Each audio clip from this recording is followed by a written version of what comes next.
ever UK Africa Investment Summit opens in London. UK repositions to play active role in Africa's future.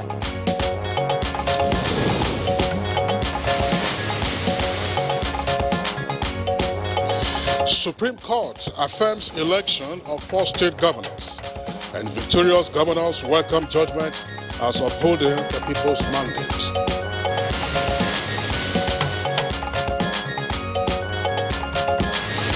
Federal government presents national policy on methanol fuel production.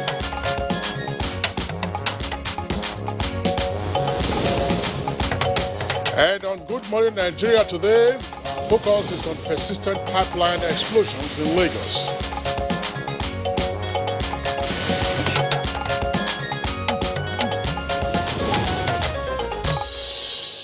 For many years, Ijegun community in Lagos has been in the news for the wrong reasons. First, it was for a pipeline explosion that occurred on the 15th of May 2008 after a bulldozer struck an oil pipeline in the area Kingsley. That's right, Jumai. Now, the fire started from what is usually referred to as the inside or end of Ijegun, spreading to houses and schools.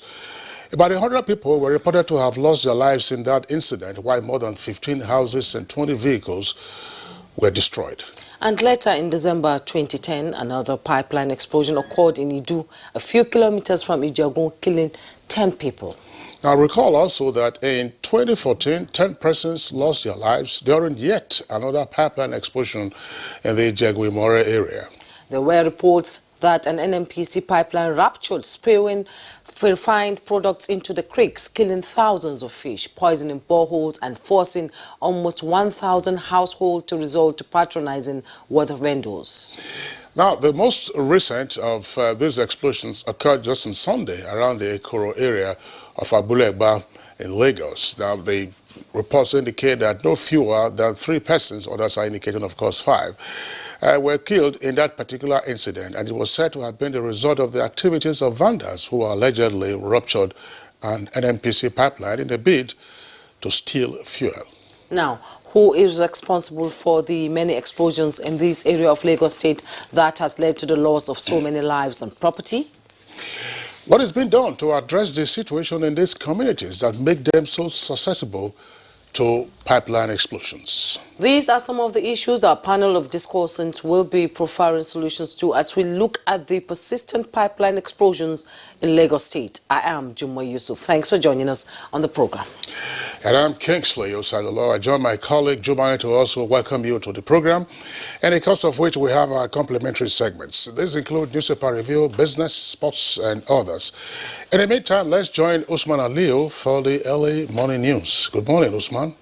Good morning, Kingsley and Jumai. Good morning, Nigeria. Here is the morning news. With Africa widely acknowledged as the global future, given its vast potentials for economic prosperity, the United Kingdom says it is better positioned to play a huge and active role in that future.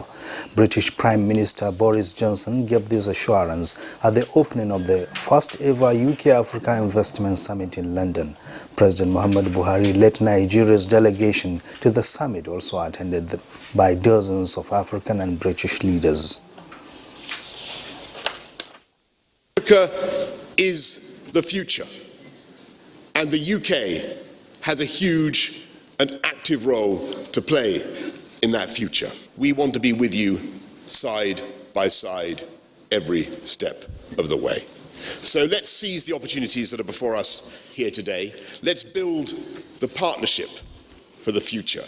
And together, let us write the next chapter for my country, for your country, and above all, for all the peoples. Similarly, Nigeria and the United Kingdom have resolved to increase the level of economic cooperation between their countries following the exit of Britain from the European Union. This was the outcome of a high-level engagement between President Muhammadu Buhari and British Prime Minister Boris Johnson on the margins of the UK-Africa Investment Summit in London. The President also received in audience the Ghanaian leader Nana Akufo-Addo on matters relating to border closure. The President also met the Prince of Wales in Scotland, where issues relating to environmental preservation and sustainability for job and economic prosperity were discussed. To start addressing, some of these environmental challenges, and the possibility of setting up specialist councils of countries that would provide skilled resources addressing different aspects of preserving the environment. And back home in Abuja, the Supreme Court has affirmed the election of 4 state governors of Kano, Sokoto, Bauchi and Plateau. The panel of justices led by Justice Sylvester Onguta gave the verdict in various appeals determined on Monday in Abuja. And the well-conducted elections were all affirmed and reaffirmed by the Supreme Court. We are grateful to them. We won at the polls, we won at the election tribunal, we won at the Court of Appeal, and now we have also won at the Supreme Court. With this judgment, it has rekindled my confidence in the judiciary. In the meantime, the Federal High Court Abuja has dismissed a suit seeking the disqualification of Kogi Governor Yahaya Bello from the 2019 Kogi governorship election. Allegedly double registration of voter, Justice Inyang Eko held that the plaintiff lacked local standing to file the suit. Of the fact that the section speaks on criminal issues, you as an individual without a fiat of a prosecuting body cannot file action or civil action to claim that one be punished under the law. The federal government has formally presented the National Policy on Methanol Fuel Production Technology Policy, expected to launch Nigeria as a methanol manufacturing country that will propel industrialization. It was at the Southeast presentation by the Minister of Science and Technology, Dr. Obunaya Onu, in Umuahia, the Abia State capital.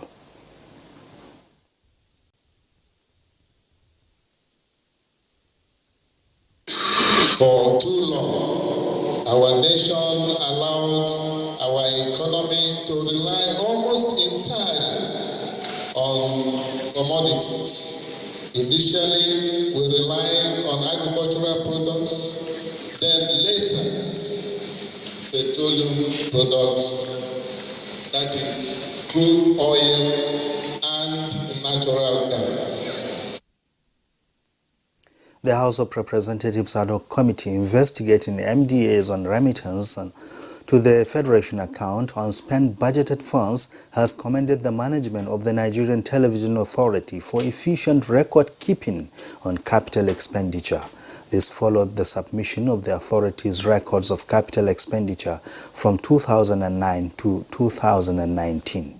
The actual amount released was 61, right, which was spent, right, leaving a balance of 581.05. Naira. Yes, Your Honor. Is that 500 and something naira with you or with the Accountant General? Accountant General. Thank you. To get sincere and committed to the cause of moving Nigeria forward in line with Mr. President's vision. The federal government is collaborating with Spain in the fight against trafficking of women and girls in Nigeria. The Minister of Humanitarian Affairs, Disaster Management and Social Development, Sadia Umar Farouk, while receiving the former Vice President of Spain, Maria Teresa Penandes de la Vega, says the 2015 National Migration Policy and Operations of the National Agency for the Prohibition of Trafficking in Persons, NAPTIP, the goal is to ensure the prevention, protection, prosecution of culprits and strengthen established partnerships to end this practice. In advocacy campaigns against trafficking in our mainstream media, I'm sure you are aware of that. Also, NAPTIP provides shelters to these victims when they are returned home, areas of social support and empowerment to these returned victims. So these are also areas that we might partner with. So maybe you have started something in NAPTIP. And that's the news highlights for now. Kinsley and Jumai will be with you in just a moment. Stay with us. Thanks for rejoining us. Up next is Business News. The IMF, in its latest quarterly update to the World Economic Outlook report, says global growth is sluggish but tentatively stabilizing after 2 years of slowing, and projects growth to recover modestly from 2.9% in 2019 to 3.3% in 2020 and 3.4% in 2021. The signing of Phase 1 trade deal between the US and China and the fading uncertainty surrounding Brexit are given as positive steps. In another development, the World Bank, under Nigeria's Open Government Partnership, insists that governments at all levels will ensure that citizens participate actively in the budget process for better understanding of how it affects their lives. This is part of issues being discussed at a workshop on citizens' budgets and participation organized by State's Fiscal Transparency, Accountability and Sustainability Program for Results holding in Nigeria. We are seeing a growing number of states now, at least as a first step, sharing a simplified version of the budget. From our last count in 2019, 23 states were able to do that, and we're hoping that by the end of this workshop, all the 36 states of the Federation will be able to publish their own citizens' version.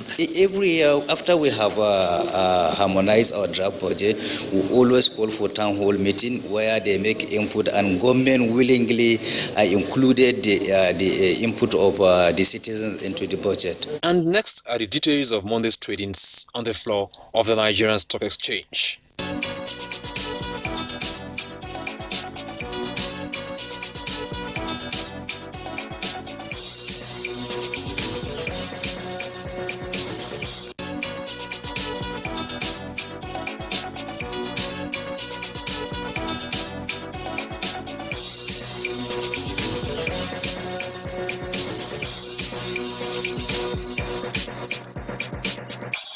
With business news, I'm Kunle Adeyeye.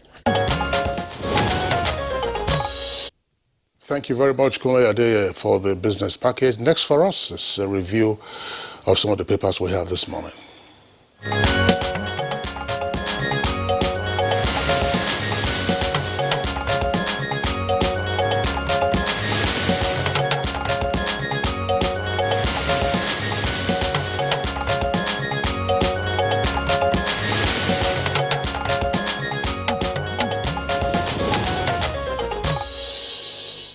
Teobi, our newspaper reviewer, is in the studio. Good morning, Bayo. Thank you, Juma. It's good to see you. Thank you.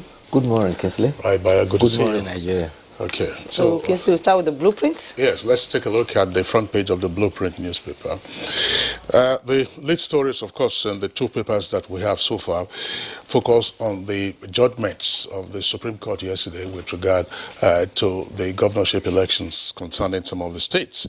So the Blueprint captures it this way. Despite PDP's insinuations, Supreme Court affirms Bala and Tambuwa's victories with a number of riders there. Ganduje and Lalong scaled through, and day of bad blood over. That's according to the Kano governor. Jos Agog for Lalong, a Bochi governor promises inclusive governance. We are shocked by Sokoto verdict. That's according to APC. And Buhari congratulates governors. Details can be found on page 6 as well as on page 22.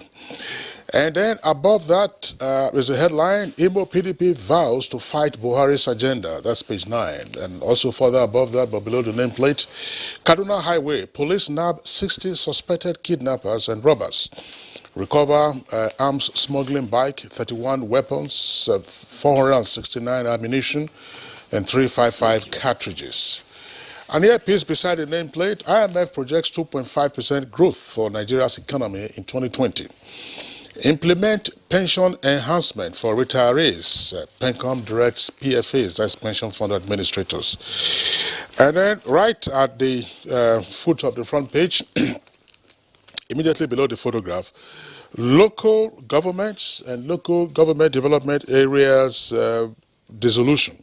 Federal government directs Makinde to return sacked chairman. That's on page 22. We close borders due to influx of arms and drugs. President Buhari is speaking there on page 5. 3 killed in farmers' herders clash in Kogi, page 5. PDP nationwide protest is senseless and disrespectful. That's attributed to the APC with details on page 21. Double registration, court strikes out Akpoti's suit against Bello. It is on page 13. And the Daily Sun newspaper this morning, just beside the masthead, Buhari meets UK Prime Minister, seeks extradition of fugitives to answer corruption charges. With Rider, says things are getting better in war against insurgency. And just like Kingsley said, the bold headlines in all the papers, as Supreme Court decides Gerber polls tension in Adamawa Benue over Fintri Autumn's fate. With a Rider, Apex Court affirms Tambua Ganduje Muhammad's election. That story is on page 6. On the picture story there, Buhari with President Muhammadu Buhari right, with President Paul Kagame of Rwanda. Second right, British Prime Minister Boris Johnson. Middle, President El-Sisi Abdel Fattah of Egypt. Second left, President Macky Sall of Senegal left, and others during a family photo ahead of the program of opening plenary at the UK Africa Summit yesterday. Akpabio surrenders on senatorial rerun. That story is on page 41 with Rider, count me out. He says, you are candidate, INEC insist. Imo Gabo seconders Obi lead PDP members mass protest in Abuja. With a Rider, PDP threat to democracy, says APC. You find that story on page 39. And EFCC arraigns ex-AGF Adoke today. With a Rider, files 1.7 billion money laundering charge to prosecute him on Malabu Halliburton case 2. That story is on page 6. Death toll in Lagos pipeline fire hits 5. With Rider, carry fingers NNPC officials, security agencies. And at the bottom plate of the Daily Sun newspaper, 3 killed, others injured as container falls on tricycle in Anambra State. You find that story on page 4. Bayo. Thank you, Jume. Well, the anxieties that is reported there is prevailing in Adamawa and Benue because they are still waiting the judgment. But however, the earlier anxieties in 4 states turned to jubilation yesterday. Jubilation on the streets of Sokoto, Jos, and also Bauchi, as well as Kano. The People's Democratic Party in Sokoto thronged the streets to jubilate over the declaration of Governor Aminu Waziri Tambuwal as the governor. This was because the case filed against him had been thrown out as lacking in merit. This was the pronouncement by Justice Abba Aji, who led the majority judgment. In the case of Kano, Kano too, the same thing happened. The case was thrown out for lacking in merit. For the case of the Governor Lalong in Plateau State, it was also judged to be a lack of merit. Justice Adamu Galtinde led the unanimous decision that said that General Jeremiah Husseini's appeal lacked merit. Justice Mohammed Detijo led the panel of 7 justices to say that the appeal filed by former Governor Muhammad Abubakar also lacked merit, therefore confirming Bala Mohammed as having been duly elected. There were morning sessions and afternoon sessions, and it's been a strenuous time for the justices of this Supreme Court. Meanwhile, the People's Democratic Party, led by the party chairman, Prince Uche Secondus, also urged the Supreme Court to reverse itself, stressing that the figures upon which it predicated its verdict on the Imo State election do not add up. The All Progressive Congress also, in a statement by its publicity secretary, has also criticized the chairman of the People's Democratic Party that his statements have been very indecorous and contemptuous of the court. Meanwhile, anxiety still prevails. There is 2 to go, Benue and Adawa, yes, and all eyes are on the Supreme Court for that version. But that paper there was saying, alluding to the earlier pronouncement by the chairman of the People's Democratic Party, calling on the Chief Justice of Nigeria to rescue himself from the cases of the People's Democratic Party because allegedly they did not have confidence in him. But the outcome of the courts have proved otherwise. There are fears that were expressed about Sokoto and Bauchi has actually not been confirmed. And it was absolute silence yesterday on the social media. Actually, we had to rest. When Imo State Governor was removed and replaced with Uzodinma, there was an uproar all over. This justice not denied, justice. But yesterday there was absolute silence. Well, you see, politicians are like that. When they win, the court is the last hope of the ordinary man. Yeah. When they lose, it's either the executive or security or INEC has subverted their interest. So it is not new, but it's better for us if we learn to accept the verdicts at the court. If you go by the outcome of the instances, you find that a higher percentage of the rulings of the decision at the polls have been upheld. There are a few instances that has been an upturn, but it is their prerogative to go to court if they don't want. But it reminds me of a forum where I attended, and one of my colleagues, an editor, pointed out that a politician once told him why they go to court after losing the election is to make sure that their supporters are still with them, challenge the status quo so that their supporters will not migrate to their opponent. So they must continue to keep the flag flying, so to say. But be that as it may, it's part of our own democratic process. Well, it's gradually, we are having the building blocks that would manifest almost inevitably in a shift in our electoral system. Because what you just said now with regard to ensuring that your supporters do not become migratory birds on the heels of the loss of an election.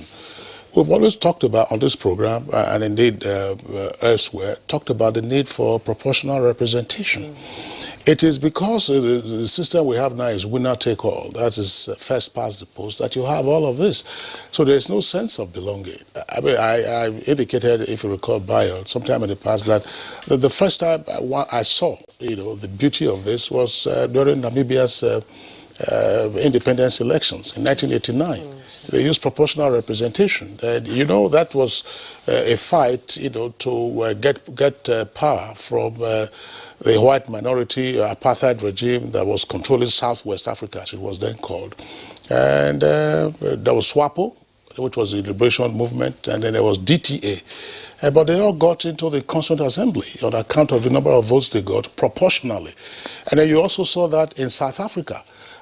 So it has a way of assuaging the fears of being shut out for the next 4 years, and then you are having all these gypsies who are moving from one party to the other. You don't know which party they belong to. So today you hear people shouting PDP, another day is APC, another day YPP, and so on and so forth. So we'll see how it goes going forward. The other story for being in limbo for 4 years. Absolutely. But the other story, of course, Juma read it. It's from the Daily Sun. Senator Goswell Akpabio says he's no longer interested in the rerun, of the election, part of the election for the senatorial district. Our next says that you have nowhere to go, you will still run. He's still a candidate. Yes, you're still a candidate. Of course, this is according to INEC on the ground that the date for substitution had long elapsed, before he now indicated that he would not be part of it. So his name will be on the ballot, as it were, and the votes, whatever they are, will be attributed to him. If by some magic he triumphs, he wins. He will, of course. If by some magic, when he has disowned, if by some magic, the votes will be attributed to him. Anyway, it is often said that the votes are not for the individual; it's for the party. For the political party, yes. So the party is going to lose. He will do that. So, but of course, it looks like that's some chance by a mile. Well, the Attorney General of the Federation and Minister of Justice has advised the Governor of Oyo State, Governor Seyi Makinde, to reinstate the SAC local government administration.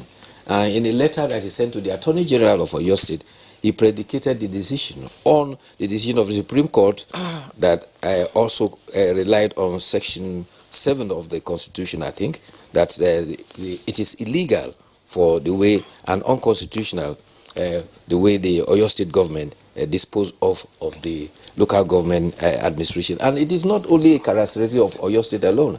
Several state governments have a penchant of dissolving local government councils. I think, Kingsley, you have had cause to allude to this on several occasions, that local government councils are elected, and a governor cannot, by whim or by caprice, remove them. just remove them or dissolve them. And that has been upheld by the Supreme Court. So by that instructions, it's not only Oyo State, any state of the Federation where the local government council had been dissolved, attention must be drawn to the fact that such dissolution are ultra violates the law. Okay, Bayo, there's some points to emphasize here on this story with regard to what the Attorney General of the Federation has done. Yes, there is a Supreme Court decision now saying that local governments must be run by democratically elected councillors and chairmen. That's in accordance with Section 7 of the 1999 Constitution as amended. Now, the challenge always had been that state governors, on account of the immense powers that they exercise, could dissolve councils, appoint caretaker chairmen or caretaker committees for as long as they wished. And unfortunately, there were no persons who had standing in those areas to challenge what the governors had done, because they were also insiders. And part of what we were discussing a while ago, a number of them would fear that, okay, if I took the governor to court, perhaps then, the gravy train will pass me by, or I won't be allowed to board the gravy train. But in this case, there's already a Supreme Court decision, and I think it's important that the law be enforced. So if the Attorney General is drawing the attention of the Oyo State governor to what the Supreme Court has decided, this, in my opinion, is not a case of interference of the federal government with the affairs of a local government. And as you rightly said, Bayo, every other state government that falls out of line with this, we'll see what happens. But of course, we just hope that there will be understanding as quickly as possible, so that it doesn't degenerate to what happened between President Obasanjo and Bola Tinubu with regard to the creation of the local government, development areas, which were not listed in the schedules of the Constitution. I'll take editorial now, or you have another story? Yes, I wanted to draw attention to what happened at the United Kingdom, the UK-Africa Summit. Okay. The president used the occasion to tell the Ghanaian president that the closure of the Nigeria's land border is temporary, and the objective behind it is not only just the illegal importation of rice, but smuggling of arms and hard drugs that is having its toll on Nigerians' youth. The president, however, said he is concerned about the impact on Nigeria's neighbor. However, there will be a review at the situation when the committee set up to look into the issue submits its report. Okay. Okay, now the editorial this morning is taken from the New Telegraph newspaper at page 15. Crisis, distractions hinder football development. Well, again, the editorial is happening on what we all are familiar with. For instance, the Nigerian Football Federation, for several years, had been in court over who is the rightful president or who should occupy the position. And that has become a distraction. Similarly, several sports federations are having one tussle or the other. And the editorial is happening on the fact that Delta is one of the foremost states when it comes to sports development. But the recent development, again, within that context, if it is not checked, will bring sports development and the primary position of Delta down. You recall several years back, we used to have a sports development center as a fusee. Yes. And that became the venue for which sports men and women were trained, and Nigeria had a prominent position, particularly track and field on the African continent. But where are we today? We used to recall that long distance runners for marathon from the plateau area were very prominent, but everybody is gone under because the House of Sports, the Ministry of Youth and Sports, is actually required to get its acts together. And internal wranglings are strongly responsible for some of this distraction of the potentials that we have among our athletes. Okay, Bayo, thank you. I mean, that's issue with regard to the squabbles in the House of Football will actually lead one to ask this question. 2020 is the year for another Olympics. Where are we? Yeah. That's $1 million question. Poser for Nigeria football. Because in a couple of months hence, you know, that's those who will win medals, you know, have been preparing long ago. Immediately the Olympics ended, they started. Right. But here, I mean, we're all concerned about election, politics. And that is in fact a challenge to the Honorable Minister of Youth and Sports, Sunday Dare. The time to lay our bed for Olympics is now, if already it has not started 4 years ago. My take is we should privatize sports in this country. That's my take, actually. That's my opinion. Well, thank you so much, Bayo, for coming on Good Morning Nigeria. We'll take a break right now. When we return, we'll begin our conversation. And to set the pace for our conversation, let's listen to this backgrounder by Lydia Sampson.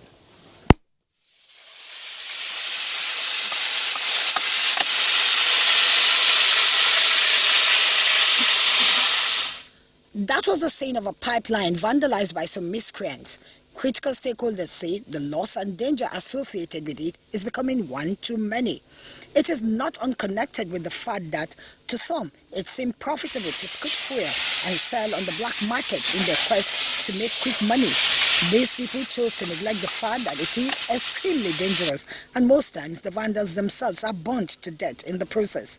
This art is not new in Abuja area in Lagos State, where petroleum product siphoning is taken to another level. Ideally, when you open a pipe like this, anywhere in Nigeria, is water that flows. But strange as this may be, and unbelievable as it may sound, this is actually petroleum products.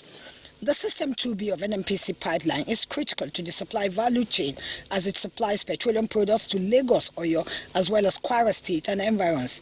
Ironically, the facility continues to be the target of pipeline vandalism, which has remained a thorn in the flesh of critical stakeholders in the oil and gas sector.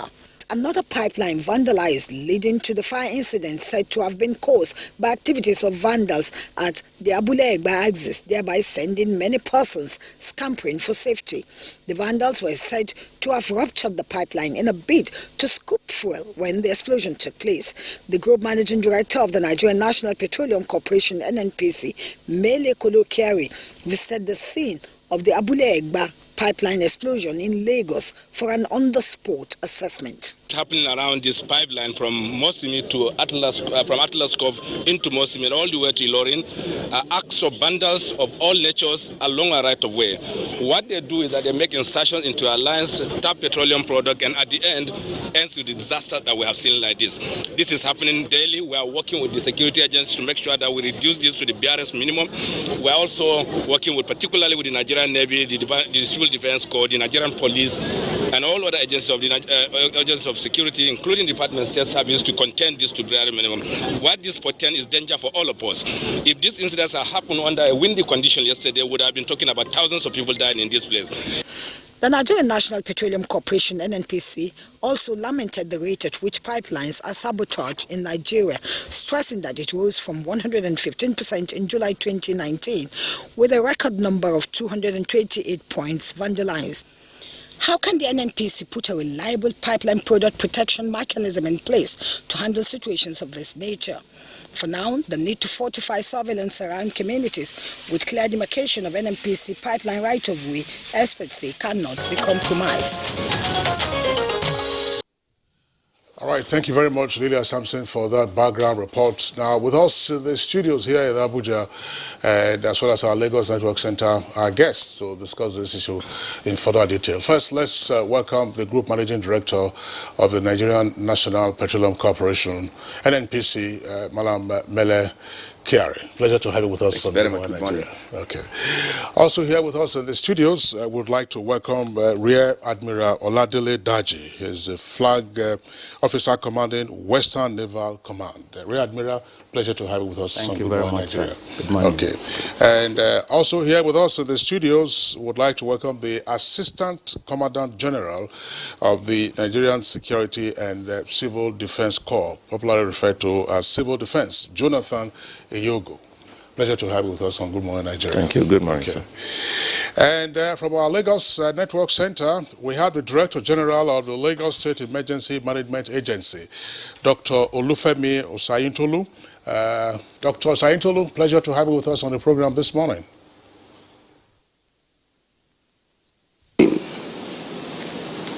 Good morning. All right.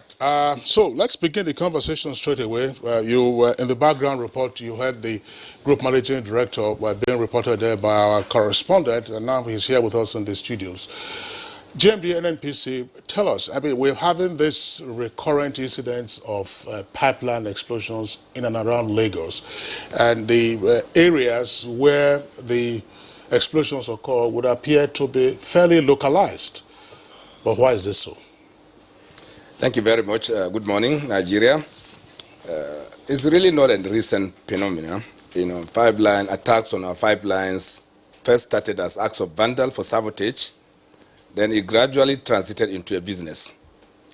And what they do is because the pipeline right of way are very clear, they are clearly marked and they are very visible. So people know that there is a product pipeline running through these communities and along that path. So what they have now turned it into is some form of mini extraction points all along from Atlas Corp all the way to Mosimi. This is what we call System 2B. But it happens to all our pipelines across the country. And indeed, that is why many of our pipelines are today shut down, because we can no longer operate them, because they will no longer allow us to operate it. And in communities like what we saw in Lagos just recently, 3 days ago, is an indication that these activities take place in the midst of communities. Everybody around that facility, around that community is aware that this is happening, because these actions cannot be done in isolation, cannot be done unnoticed, and you can also not tap this petroleum product unnoticed by everybody. So what it means is that there's compromise of everybody, the community, the security agencies, the community leaders, our own staff, whenever they know about it, and everybody involved. So it's a tragic situation. But we are doing much about it. So are you saying there's a conspiracy of silence when it comes to alerting the relevant authorities when these acts are being done? Absolutely. There is a huge conspiracy of silence by everybody. Those who have responsibility to protect this pipeline keep quiet and keep silent. Those who watch this happen. And indeed, I was shocked when we went to the site of the last incidents that very proximate to that point, there's a big church, there's a big mosque. It means that worshippers of those locations, or the leadership of these two worshiping houses, are aware that this is happening. And it's quite strategic that we can watch this, that nobody bothers to report, and looking at all the dangers that is associated with it, not just about losing petroleum product, not even about causing a challenge to national energy security, but above all, lives are lost. And indeed, what they are doing could have translated to loss of thousands of lives in that location. And everybody watches it as if it's a normal thing that is going on. All right, JMP, thanks. Let's bring in the Civil Defense Assistant Commandant General. I mean, one of your mandates is protection of critical national infrastructure, of which pipelines, are top priority. What is happening now? Thank you very much. Good morning, Nigerians. Actually, it is our mandate, one of our core mandates, to protect critical national assets and infrastructure, just like you have said, particularly the oil pipelines. This job, we have been doing it with passion. We have our men carrying out surveillance activities on the pipeline right of way. As a matter of fact, it was our officers who were on surveillance that first of all noticed some smell of the petroleum product around the vicinity. And some few minutes later, we put a call to NNPC to alert them. And after about 30 minutes, the petrol was now gushing out from the pipe where it was ruptured, and everybody was now scampering for safety because of fear of the aftermath that may occur if there is a fire outbreak. So by the time the NNPC maintenance team came to the spot, it was very difficult to get to the point where the rupture happened. And that was how it now burst into flame. And this happened in the night at about 9 o'clock. in the night. So we were able to observe it, and then informed the stakeholder, the major stakeholder, which is the NNPC. Thank you. Okay, Kingsley, said earlier that it has been a recurring decimal in that area. To me, I should think that the security apparatus there should be on standby and alert. You understand? So what is happening? Why is that place not being put, on alert for people to know that it's a dangerous place to be in when things like that happen? And see the people that are perpetuating this act itself, if there's enough security there. Okay, what actually happened is that we cannot line our men along the entire length of the pipeline. We have been discussing with NNPC on actually involving technology in protecting these pipelines. And of course, the people have seen it as a business. So at the dark of the night, they come to perpetrate this act of vandalism.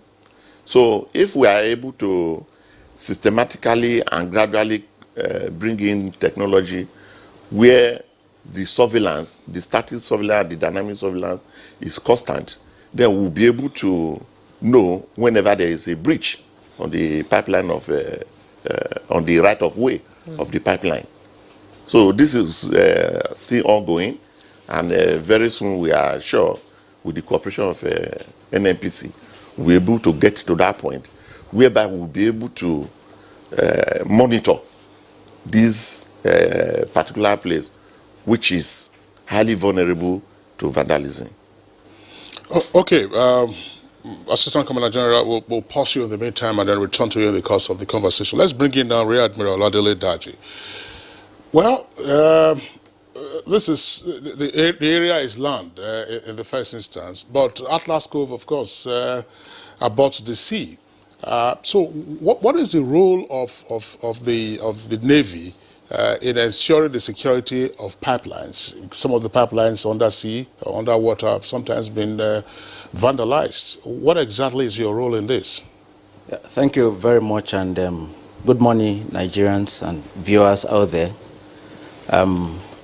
The Nigerian Navy's involvement in the protection of pipelines stems from two critical imperatives. That is the need to ensure energy security, as well as the need for the protection of the sea flanks for business and other legitimate activities to thrive. However, I'm not here solely as on the platform of the Nigerian Navy, but as the operational commander of a defense headquarter-led operation called Operation Awatse, which has a mandate to support the NNPC and other security agencies in the protection of pipelines. And following the incessant rupture of the pipelines, the Chief of Defense Staff directed Operation Awatse, of which I command, comprises of the 3 services in Lagos area, as well as the DSS and other agencies, to launch a clinical surgical operation, which was codenamed Operation Kurumbe. It was activated on 5th of December this year, last year, 2019, and it's ongoing. It's part of a broader strategy to make sure that a sustainable solution is found to this menace of pipeline vandalism and theft of petroleum products. And so far, it has been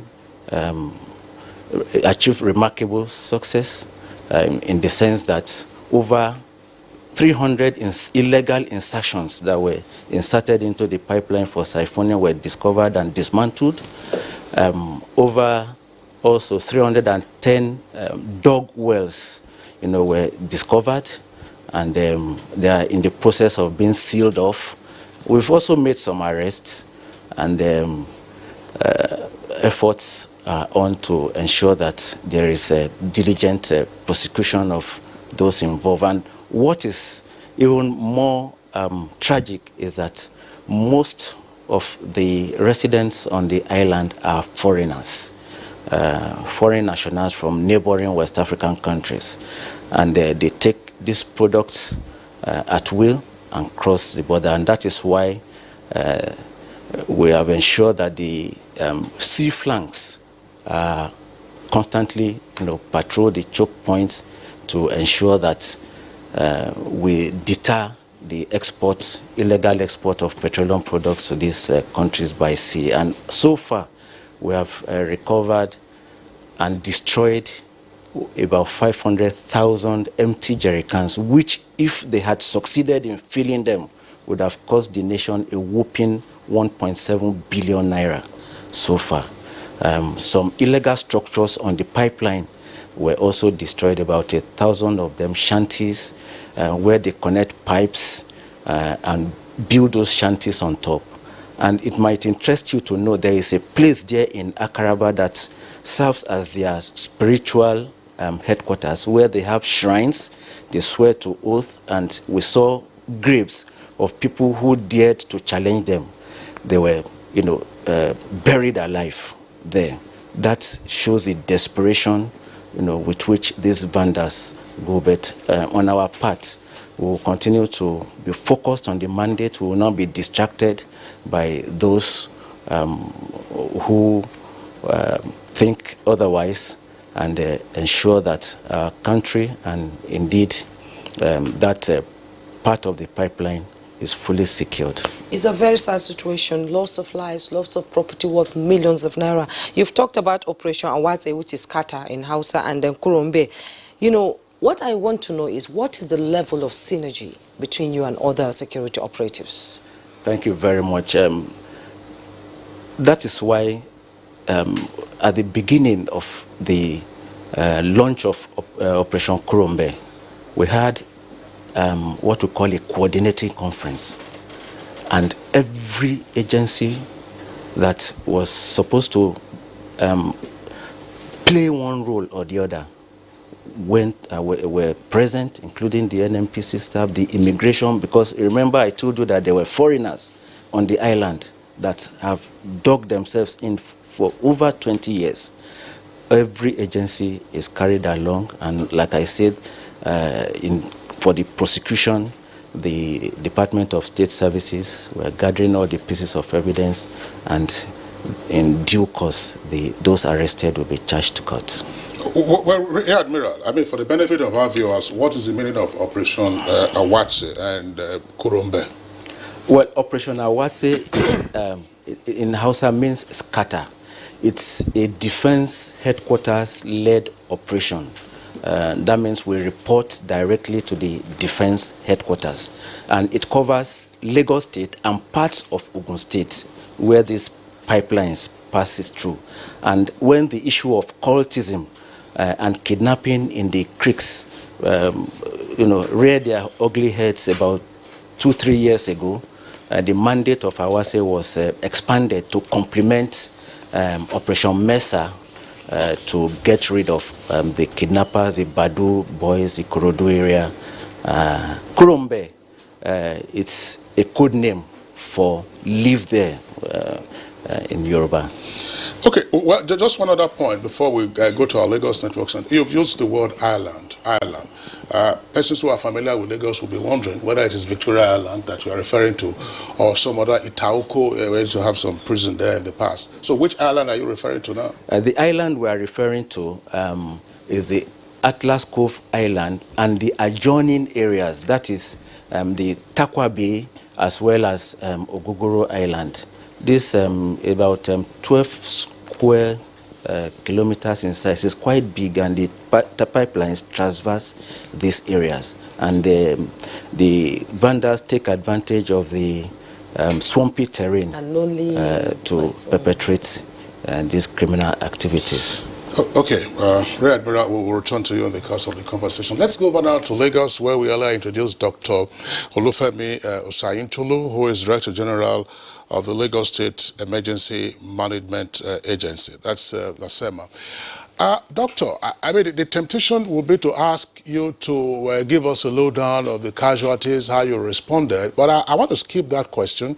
But you may choose to speak to that. I just wanted to ask, each time you have these pipeline explosions, LASEMA is one of the first and most prominent responders. I mean, you keep ensuring that those, of course, who are injured are evacuated and that the danger doesn't spread.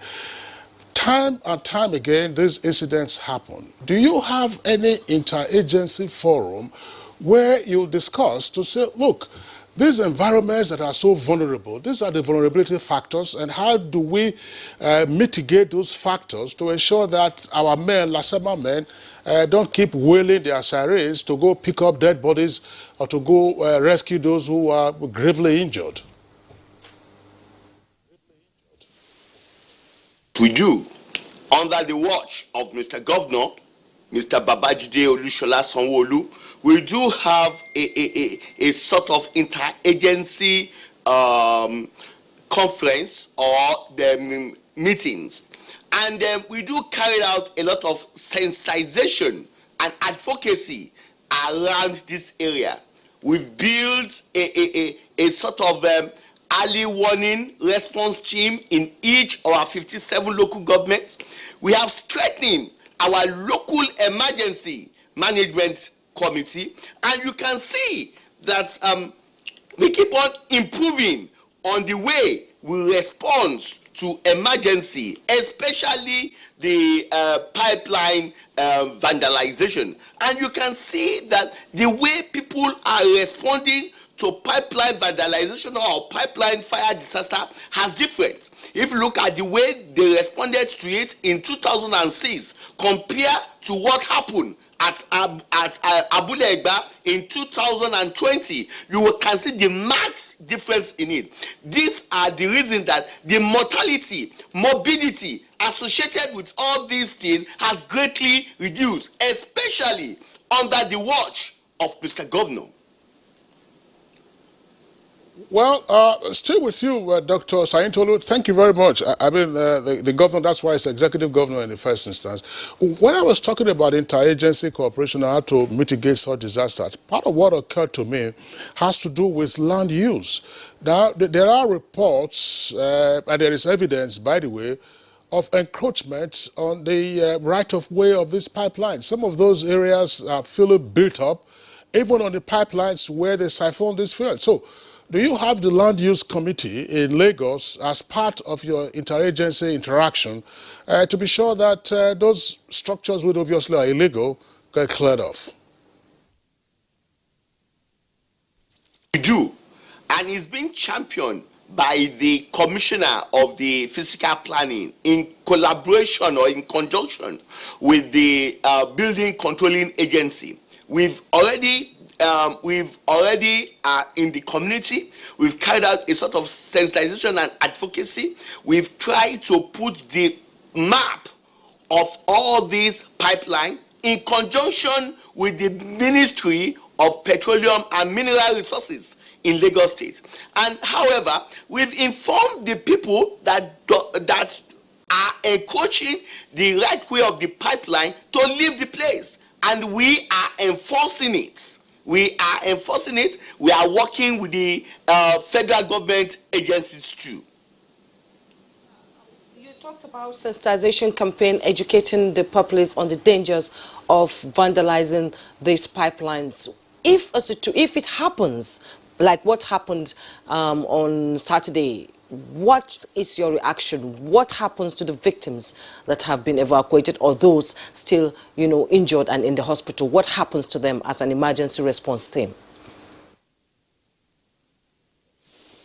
Firstly, we have informed the people of Lagos State that whenever there is any form of emergency, they should call us on our emergency number The emergency number of Lagos State is 767112. And when it occurred, we will move swiftly, promptly, effectively, and efficiently with all other key stakeholders where their roles and responsibilities are well defined. The victims of these disasters, one, those ones that we treated instantly. For example, at Abule-Egba, the last incident, we treated 20 people and we discharged them. Those people that sustained serious injury, we always evacuated them to our health facilities where they will receive free medical treatment. Also, the victims now, which the people that were displaced in Lagos State, we have a relief camp where we can accommodate them, where we can't improve their psychological being, because really they will be depressed. There is a lot of issues associated with it. And right now, we are going to work with all other key stakeholders to ensure that we cushion the effects of this disaster on our people. The governor has directed that we look at it holistically. We are working with the NMPC, we are working with the local government, we are working with all the key stakeholders to ensure the well-being of these victims. At Abule-Egba, right now, we have 11 houses being affected.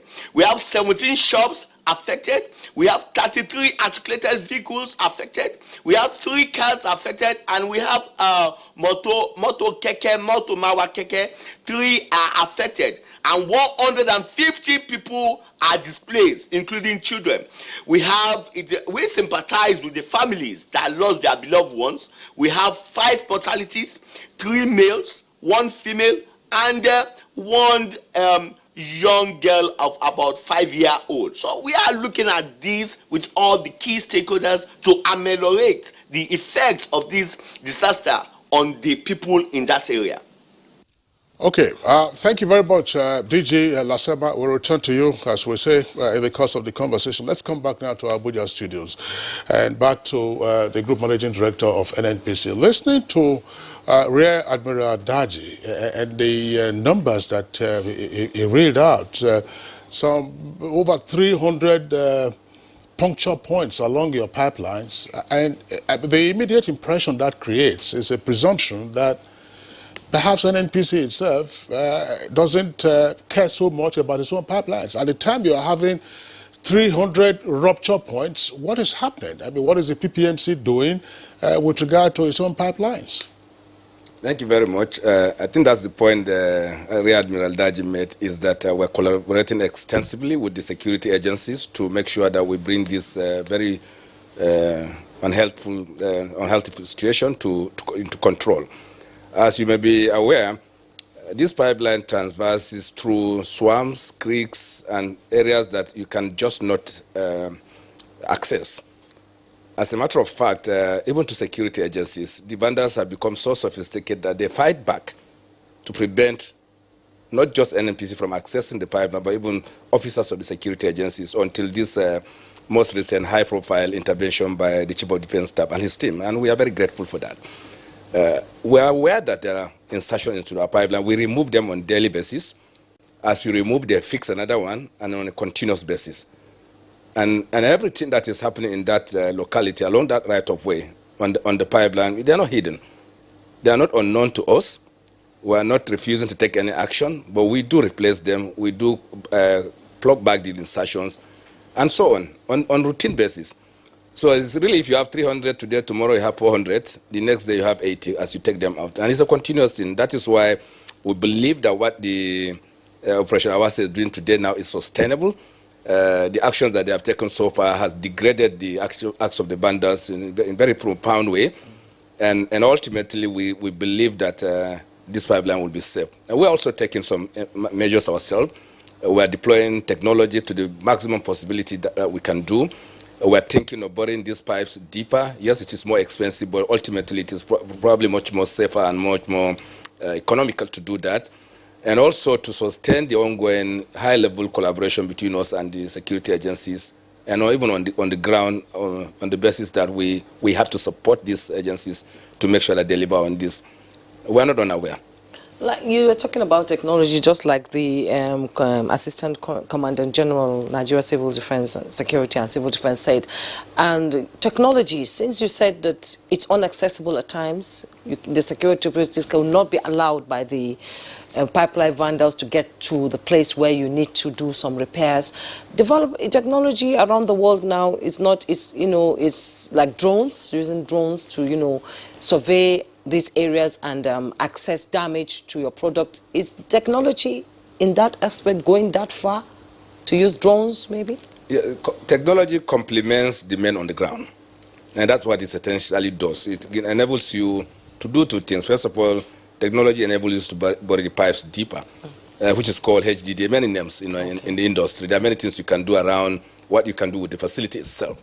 Then secondly, when there are infractions on the pipeline, there must be a way of knowing that this has happened. There are technological applications that will allow you to fix things on the pipeline itself, or apply drones and other UAVs to tell you that what is going on. And then the third thing that you have to do is a rapid response. You may know everything about it, but if you have no capability to reach the position, it will be useless. That is why what we are doing today, the interagency collaboration with the security agencies will work. We'll fix the technology, we'll put intervention that are necessary, and then the rapid response for that will ultimately have to come into play.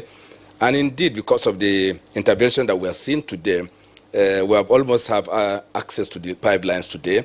The Nigerian Army is called SAPAS. There's an engineering unit part of the Nigerian Army which does work for us now, clearing the right of way, areas that our ordinary contractors can't access. Now the armed forces are helping us to access it. So ultimately, this pipeline will be secure in many fronts. I'm very confident that this will work ultimately. Okay, but thanks a lot, GMD. Of course, a couple of months ago, that was sometime in November, NATI had its own policy dialogue with regard to stemming oil theft in Nigeria, sabotage and oil theft, and some of these issues with respect to application of technology, which also came up at that policy dialogue. There's an aspect of it, of course, I would like you to speak to subsequently. But let's come back to Rear Admiral Daji. Now, still dealing with the surface issues. As part of the incidents of pipeline vandalism in and around the Lagos area, for many years, Arepo, which is actually in Ogun State, was notorious for acts of pipeline vandalism. And at some point, the Air Force had to be called in, and I think they used Alpha jets in strafing those locations. And for a while now, where there have been no reports from Arepo. So what lessons can be translated from the success, assuming that success is enduring, dealing with the vandals in the Arepo area to other locations where we are continuing to have these unending incidents of pipeline rupture? Thank you very much for that.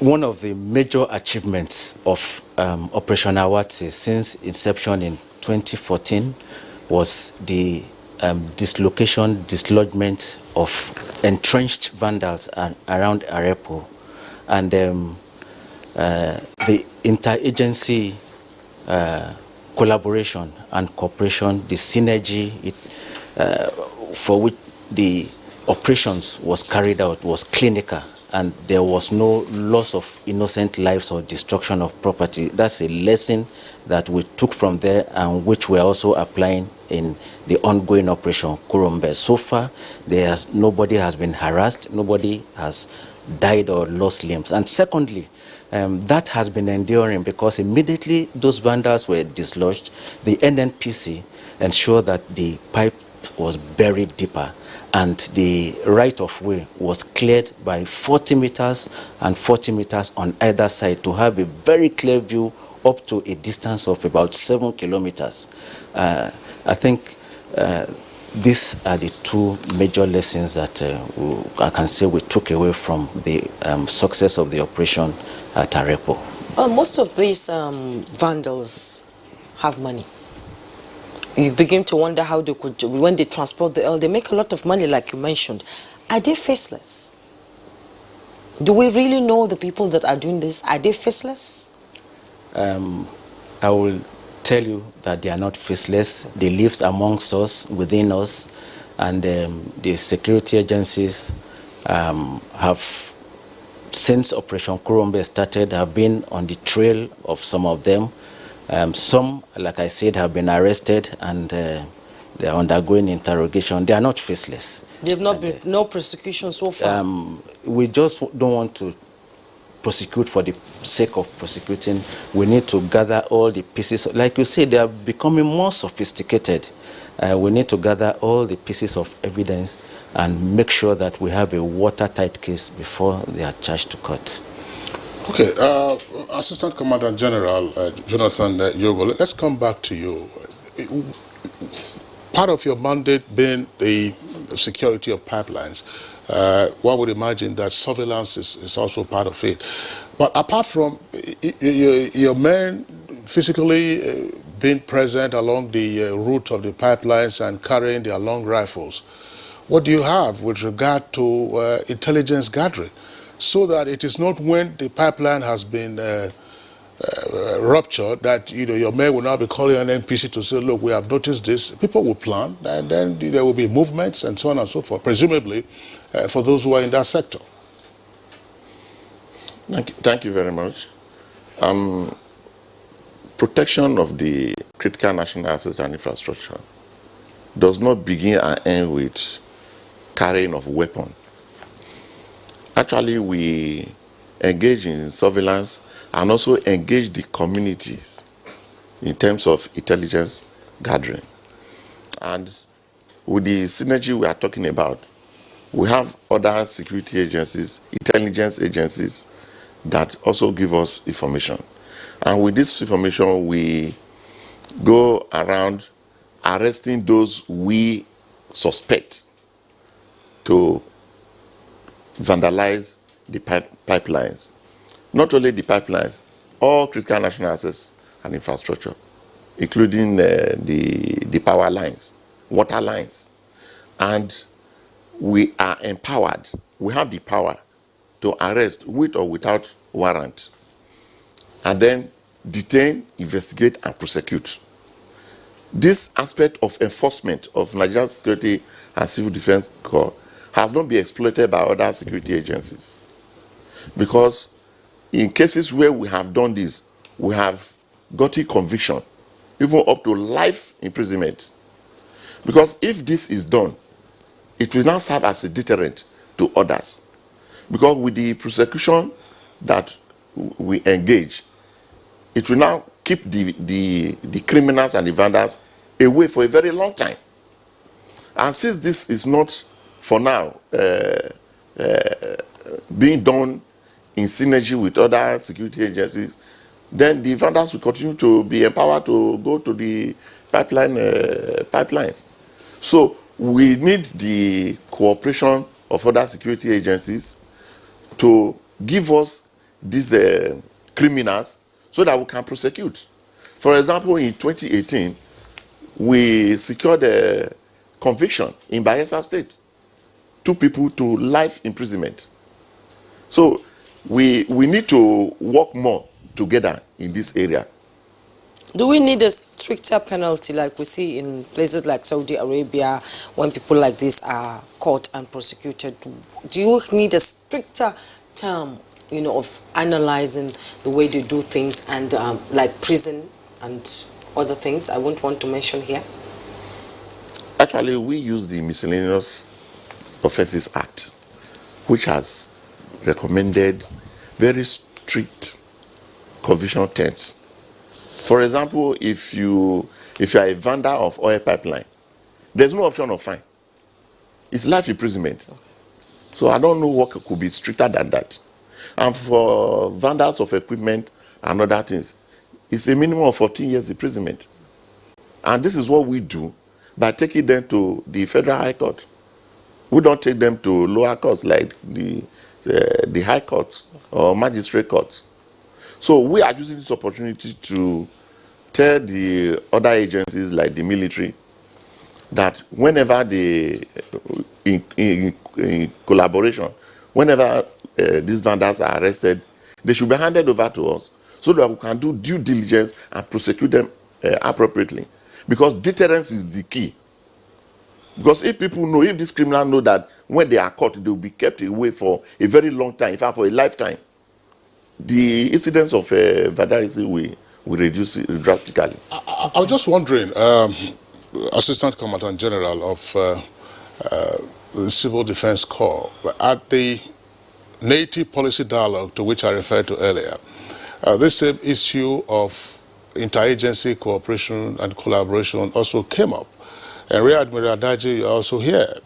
Well, yes, the Civil Defense Corps has celebrated some of the cases that it has prosecuted, but why would it be so that, assuming other agencies arrest these pipeline vendors, they are not handed over almost immediately to civil defense, and then the proofs of evidence prepared and the arraignment at the Federal High Court expedited so that the punishment is swift and deterrence meted out accordingly? Well, I believe that there are institutionalized processes and procedures for such things.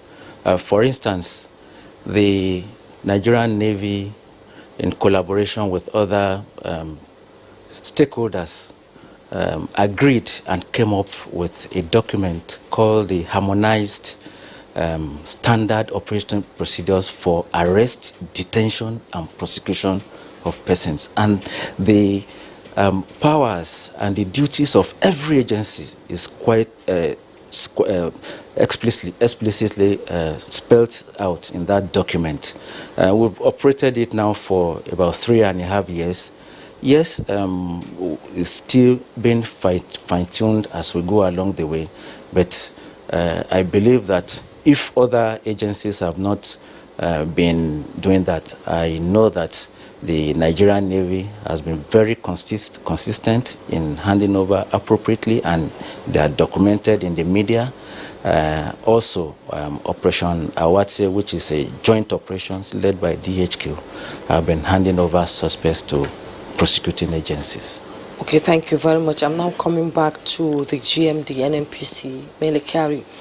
We've talked about prosecution, arrest, and let's talk about now clearance of pollutants. When these things happen, it affects the livelihood of the community itself, and the aquatic life dies, the water is polluted, the area is burnt down. What is the role, the civic responsibility of the NNPC to such communities? What do you do to alleviate their sufferings in instances like this?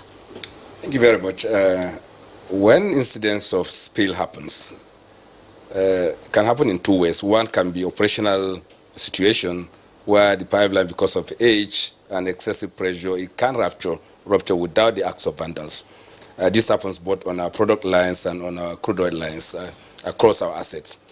Then the second component of it is when it is an act of vandals. That becomes far more difficult to manage. So whenever any of these incidents happen, the first thing we do is to restore the line so that you can limit the spill, what we call containment, so that you stop further flow of the oil, whether it is crude or petroleum product, into the environment. Then the next step we do is we move in to decontaminate the place. It's a routine practice. We do our utmost to make sure that we do clearance as soon as the incidence is, the physical incidence is overcome. So it is really routine. It's our duty, it's our responsibility that without prompting, this is the first thing we do. But sometimes when they are of massive scale, and when it is arose from acts of vandals, and that becomes much more difficult to manage, we still go ahead to clean the environment. GMD, I earlier talked about the Native Policy Dialogue. You had your managing directors who were present, or chief operating officers of some of your divisions who were present on that occasion. One issue that came up, and it's a common day issue now, has to do with the market for these products. I mean, Rear Admiral was here talking about so many thousands of jerry cans that were confiscated and eventually disposed of. Of course, some of those ones would have been going outside, but within the Nigerian environment, there's clear evidence that these markets are fairly open. I know that you might argue that, okay, that would be the responsibility of DPR, and you are not DPR, who is the czar of the industry. But again, coming back to interagency cooperation, what is it that is being done to disrupt the markets for illegal refined petroleum products? Yes, it's beyond illegally refined petroleum products. There is stealing of both crude oil, finished petroleum product, and then people who steal the crude oil and process them in very artisan manner, and of course they create other problems. It's very correct that without the market, you cannot, these businesses cannot thrive. As you may be aware, very recently the Nigerian Army arrested about 4 vessels of massive scale in the Niger Delta, particularly in our high seas. And what that means is that, the scale of the stealing is enormous. And therefore, only the intervention of the Nigerian Army and other agencies of the military can cover that. And of course, when it comes to the product stealing, there are 2 sets of markets. One is that when they do it in the scale that Rear Admiral Daji has said, when you have 500,000 jerrycans, that means it's clearly a cross-border activity. They take it to our neighboring countries to sell. And the only way you can take out that market is to stop it from going out. Because as long as they leave these countries, as you are aware, many of our neighboring countries are very weak countries. They do not have the capabilities to import petroleum products even when they need it.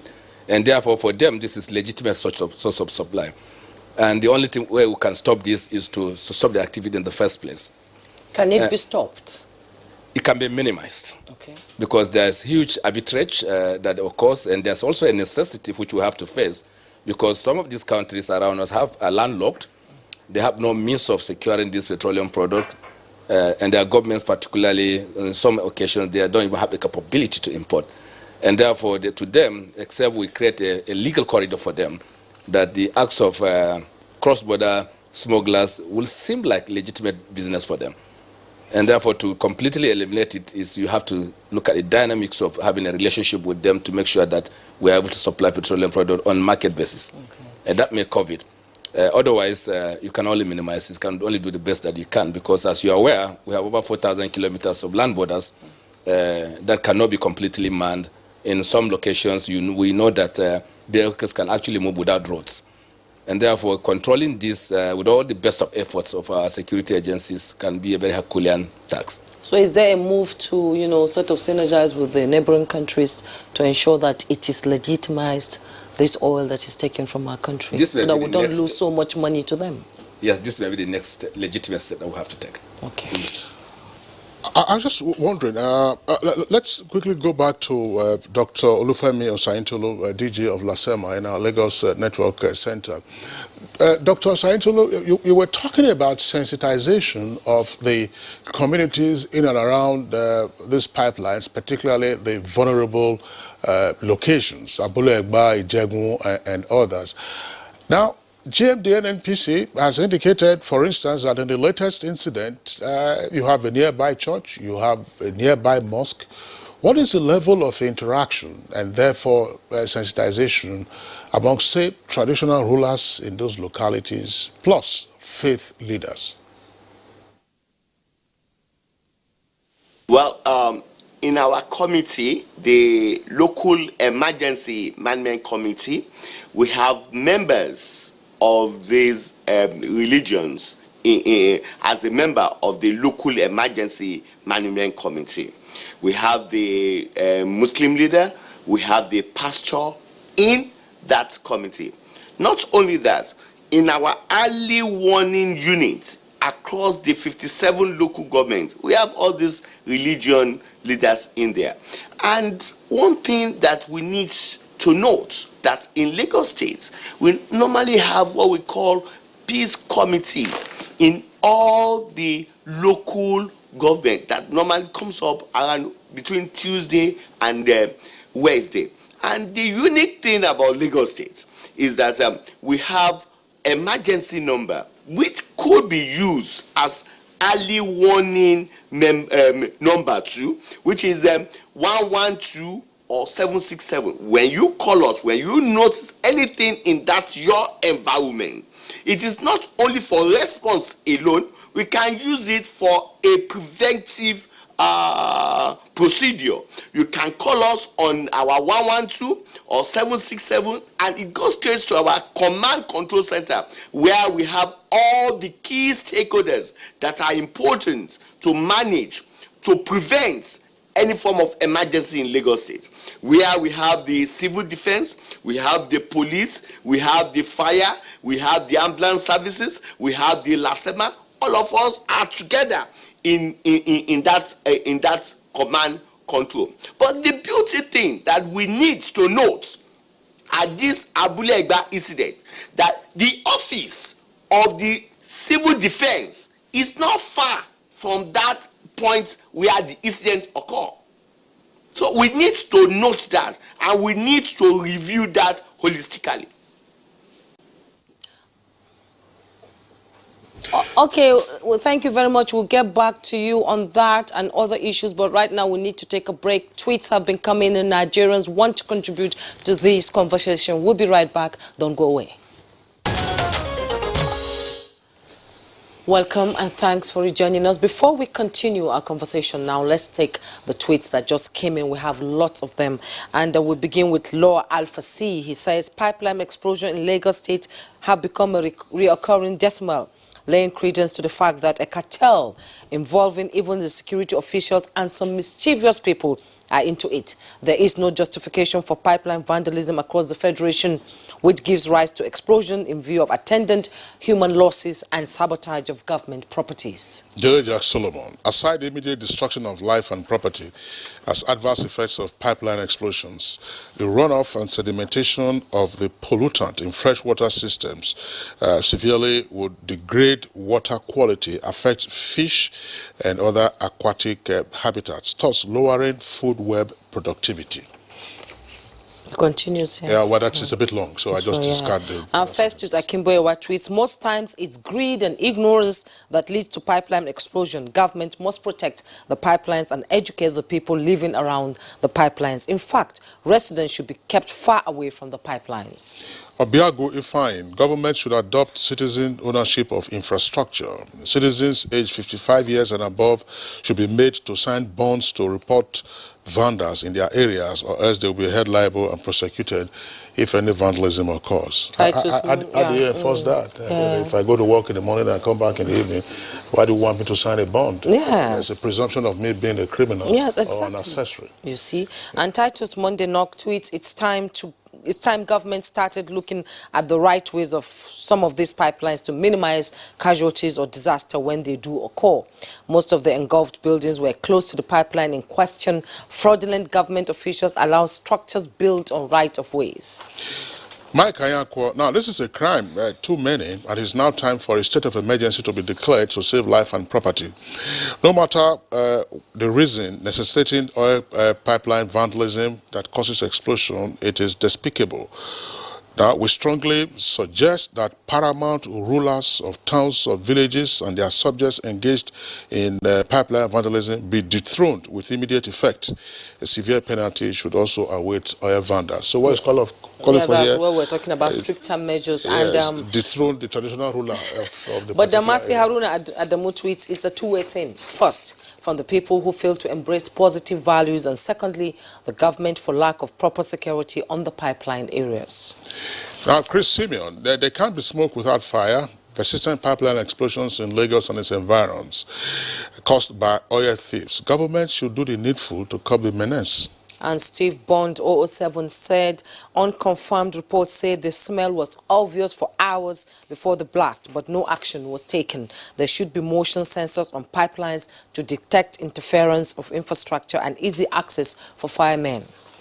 Amogbala Hombabs, only recently we read of the story of how some Nigerians went to steal bolts and nuts on rail tracks that are being built.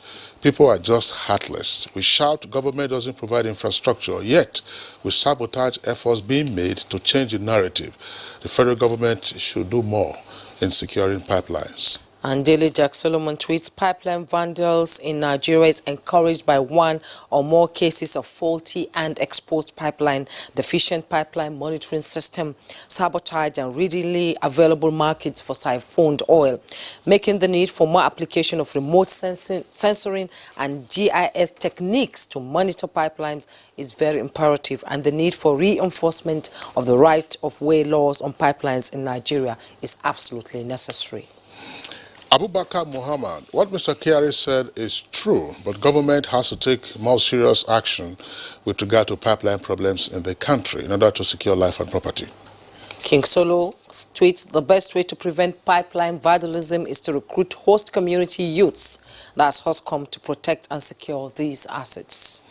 Jimon Abayomi, NNPC or relevant agencies should consider the deployment of drones to monitor and gather information in order to mitigate the heinous crimes against the nation.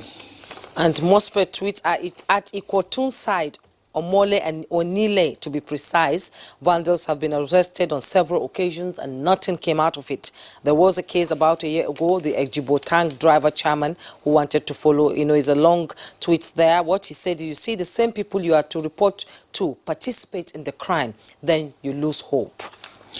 Mospet, that's the Twitter handle. You are surely right that with regard to the pipeline vandalism at Ijegun happening beside the palace. Now, how will you move a truck in the night in such an area and people will not know?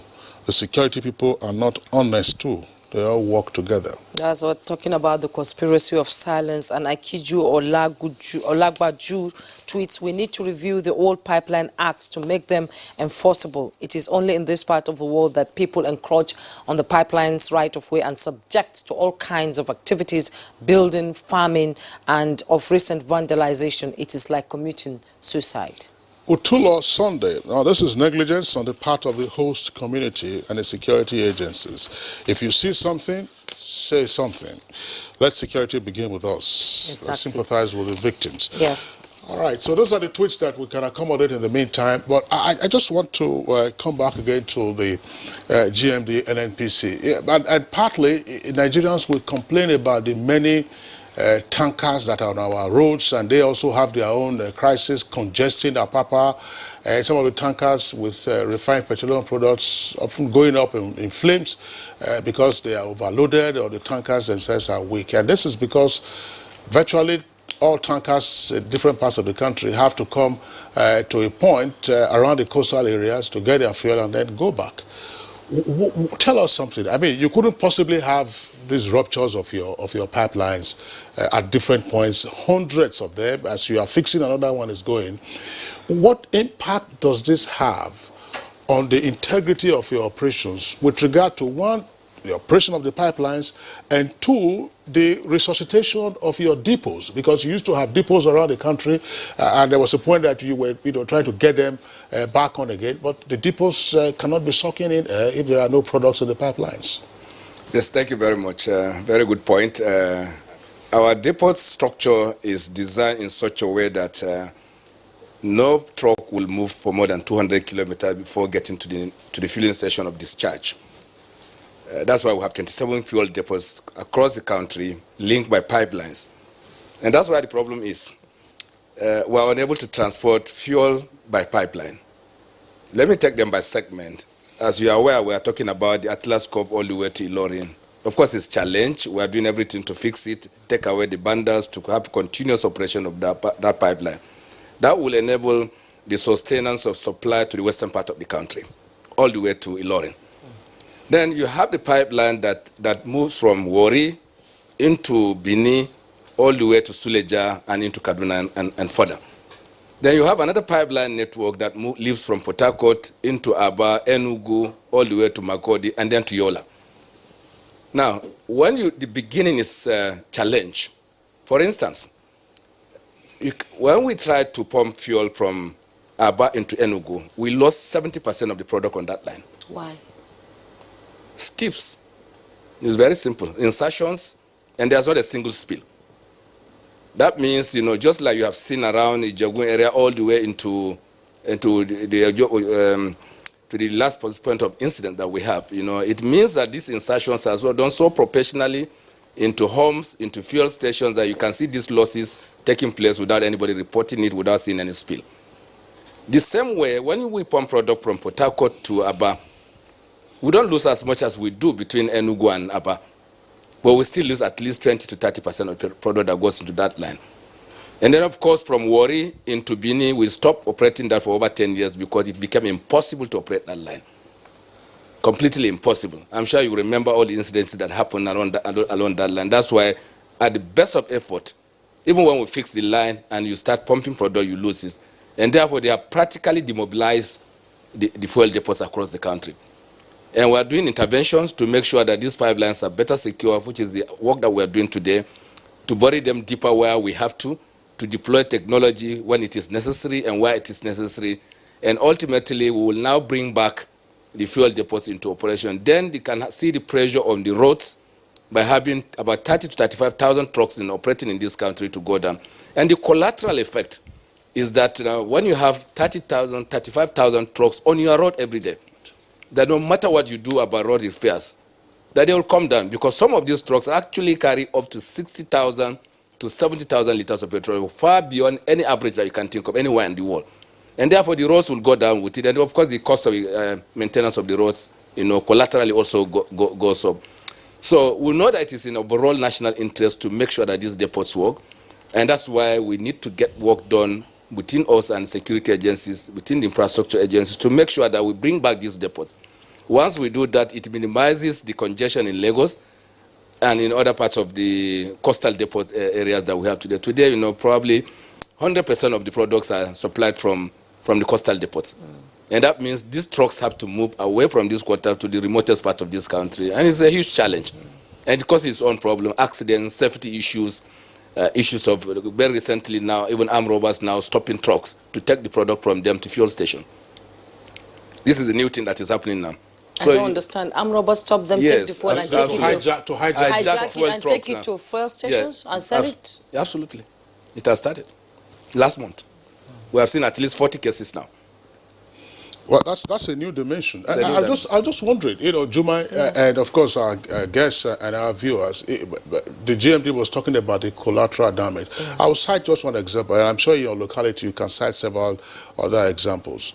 In the past, before the dualization of the highway from Benin City to Efurun Junction or Warri, it would take me driving, 100 kilometers or less, 1 hour. Today, you can't do that journey in 2.5 hours. And most sections of the road have collapsed. I mean, you are to Lobo, it's collapsed. You are the Ethio Bridge, is collapsed. On and on, up to Warri, up to Efurun Junction. And the reason is obvious. The vehicles that ply them are overloaded, and mostly they are tankers. And yet we say that the government is not providing infrastructure. Apart from the oil, they load a lot of things on top of the tankers. So those are light items at the peak. I mean, if we're having 70,000 liters of fuel, or even 40 or 50,000 liters of fuel on a routine basis, there's no way those highways will not give way. I'm just wondering, Rear Admiral, look, what we seem to be dealing with here, this has become, we're talking about the pipeline explosion in Lagos, but it is obvious that this is part of a much wider national challenge. It's organized crime will probably be a mild way of describing it. It will appear that the nation is at war with vicious economic saboteurs. Are we on top of this? To the extent that the security agencies have made arrests, like the senior officer from the civil defense has said, to the extent that some convictions have been made, yes. But can we do better? Yes. How can we do better? Through more synergy of efforts, not working in silos, believing and knowing and acting that we are all acting in the best interest of the nation and not my service or my agency. I think we'll be able to defeat, the bad guys at their game if we work together more closely. Assistant Commandant General, are we on top of our game now? We are doing our best to curtail these incidences. But I would like to comment here that in terms of the synergy we are talking about, we are not there yet. Because my organization, Nigerian Security and Civil Defense Law, is the lead agency in the protection of critical national assets and infrastructure, as even spelled out in the National Security Strategy, December 2019. So if we follow the protocol as enshrined in that document, then of course we'll be able to partner with the major stakeholders, particularly in the oil and gas industry, which is the NNPC. When we're talking about this overloading of trucks, there are standards. Okay. Think about 3,000 liters or maximum 40,000 liters. We are there to enforce this, that these standards are met. So NNPC have to partner with us, have to give us the necessary support together with other security agencies so that we can deal with these situations. Because on the pipeline right of way, we are doing our best to ensure that the issues that has to do with oil theft and vandalism are curtailed. And if all the other security agencies gives us that recognition and spelled out in that document, the National Security Strategy, then of course we will say, okay, the protocols would have been outlined so that every other person know his particular role in achieving this objective. Okay. So that is my take on that. I don't know. I don't. That's the most that you can say on air with regard to interagency collaboration is there. But is there any point being too legalistic as to who is the lead agency and who isn't? Let it not begin to look like elections. You know, you have the lead agency with regard to policing elections or providing election security, and yet, you know, election after election, the level of violence and disruption of voting is unabating. So I think that is an issue that, of course, will require greater collaboration amongst the agencies. Let's go over to, once again, Dr. Olufemi Osaintolu, who is in our Lagos Network Center. But still, again, we know we keep bringing in these aspects of community engagement as well as deployment of your men. But clearly, you know, you have many vulnerable points in and around those localities where the pipelines crisscross in Lagos. Do you have any particular challenge with community engagement? Because reference has been made to say, look, places of worship are about where these pipelines exploded on Sunday. And you have traditional rulers who are in those locations where incidents had occurred in the past, apart from the case of that apparently reckless bulldozer driver many years ago. And then you have persons who are in this community who see this as a business, albeit a dangerous business that also sabotages the economy.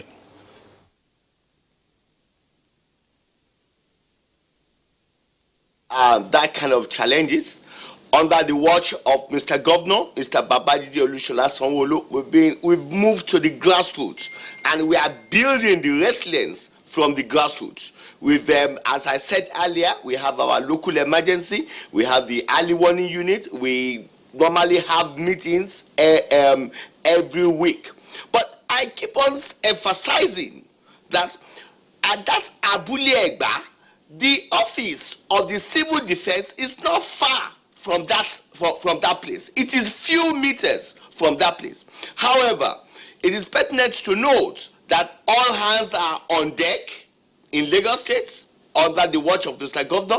We will still continue carrying out sensitization and advocacy, while our ministries that are involved in ensuring the protections of the right of way of this pipeline are working with the federal government agency, like the Ministry of Physical Planning and the Ministry of the Mineral Resources in Lagos State. We are working with, in conjunction with the our local governments, to ensure that the rights of ways of this pipeline are well protected.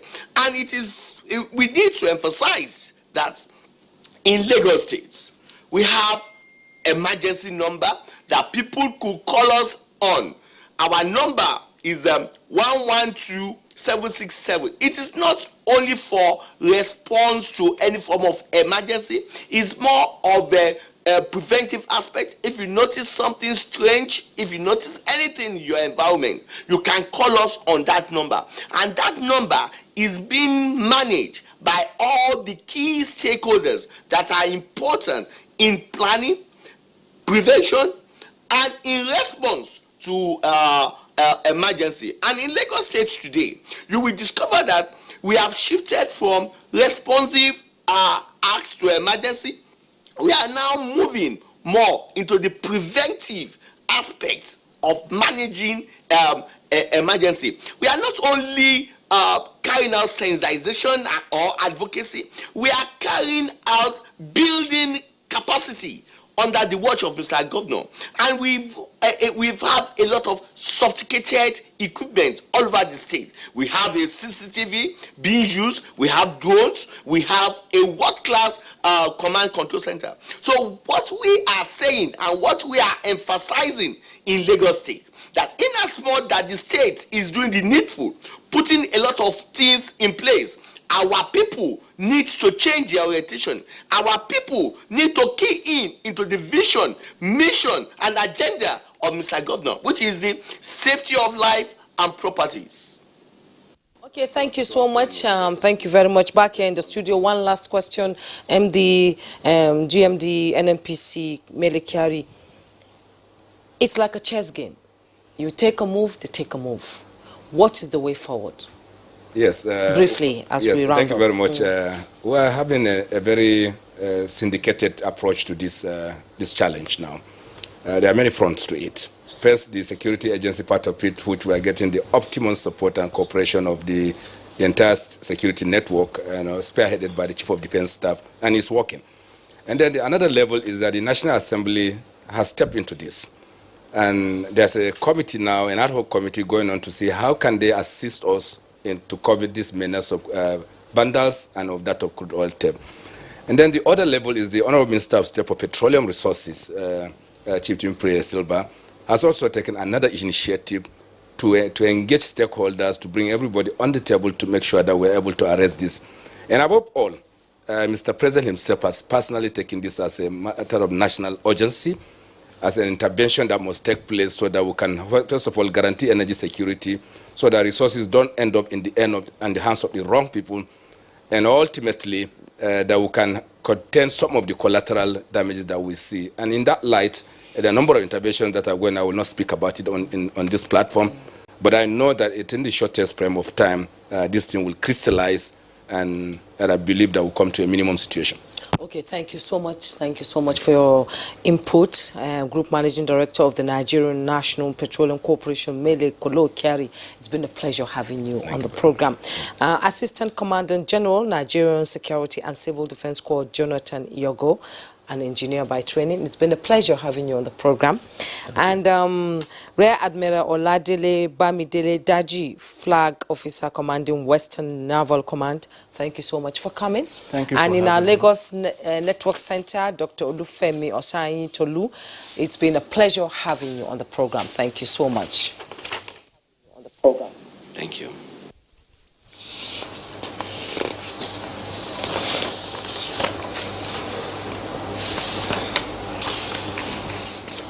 Super Eagles of Nigeria will know their opponents in the second round of the qualifiers for the 2022 FIFA World Cup in Qatar today.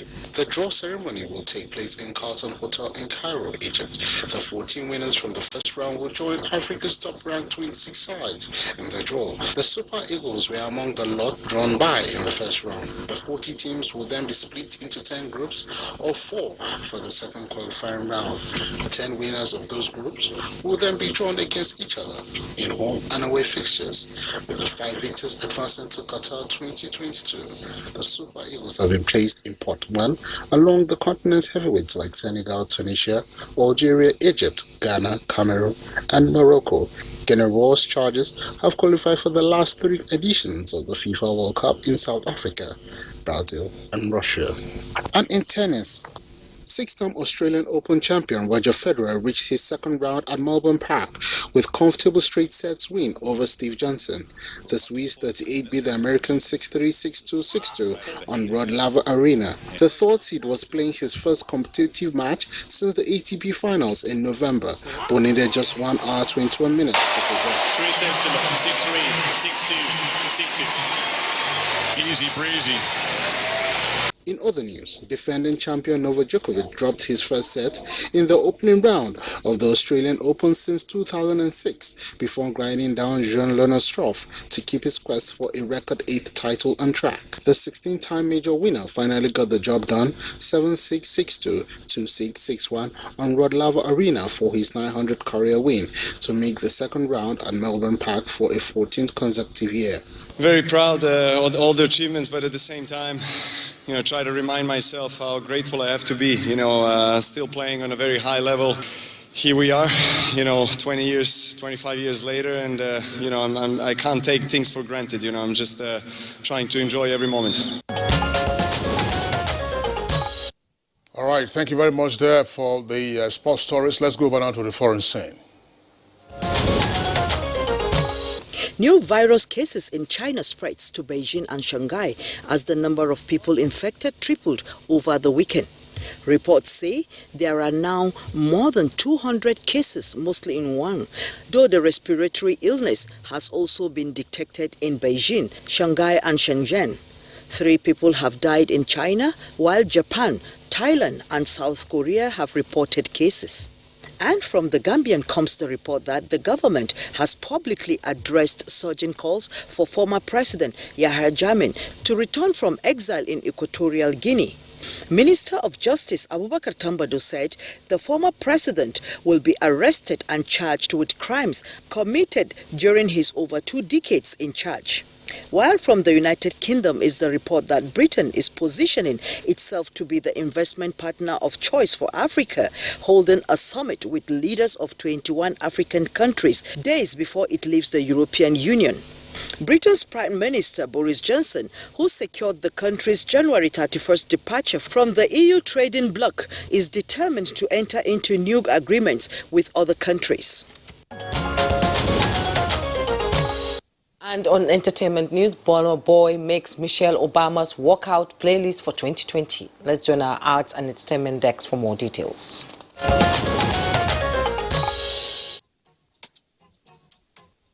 The former First Lady of the United States of America, Michelle Obama, took to her Instagram page to share her workout playlist to help her get through her workout sessions in 2020. And Nigeria's Afrofusion artist, Burna Boy, makes the list with his song, My Money, My Baby. The list comes right after the Obamas released their summer playlist for 2019, and Nigeria's Burna Boy and Rema also made that list. Burna Boy's My Money, My Baby was also the soundtrack to the Hollywood blockbuster movie Queen and Slim that was released in 2019. This is a win for Burna Boy as the Afrofusion sound is gradually taking over the world. Again, will you come today? Still on music, talented American singer and songwriter John Bellion took to his Twitter page to recognize Mavin Records act, Johnny Joe. In his tweet, he called Johnny Joe the truth. In June of 2019, Johnny Joe met up with John Bellion at his concert in Nashville. Should we be expecting a song from this duo? Only time will tell.